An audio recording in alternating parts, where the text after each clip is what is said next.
નમસ્કાર દર્શક મિત્રો, હું છું રૂપલ લોણીચિયા. સંપૂર્ણ ન્યૂઝમાં આપનું સ્વાગત છે.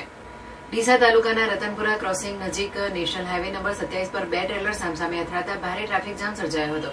અકસ્માત બાદ હાઈવે પર અંદાજે 5 કિલોમીટર સુધી વાહનોની લાંબી કતારો લાગી ગઈ હતી. સદનસીબે બંને ટ્રેલરના ચાલકોનો આબાદ બચાવ થયો હતો. ઘટનાની જાણ થતાં જ Bhildi police, national highway authority તથા 108 એમ્બ્યુલન્સની ટીમ તાત્કાલિક ઘટનાસ્થળે પહોંચી હતી અને ટ્રાફિક વ્યવસ્થા પુનઃસ્થાપિત કરવાની કામગીરી હાથ ધરી હતી. મળતી માહિતી મુજબ રતનપુરાથી ખોડલા સુધીના એક તરફના માર્ગનું સમારકામ ચાલી રહ્યું હોવાની નેશનલ હાઈવે પર ડાયવર્ઝન આપવામાં આવ્યું હતું, જેના કારણે એક જ માર્ગ પર બંને તરફના વાહનોની સામસામે અકસ્માતોની સંખ્યામાં વધારો થયો હોવાનું સ્થાનિકો જણાવી રહ્યા છે.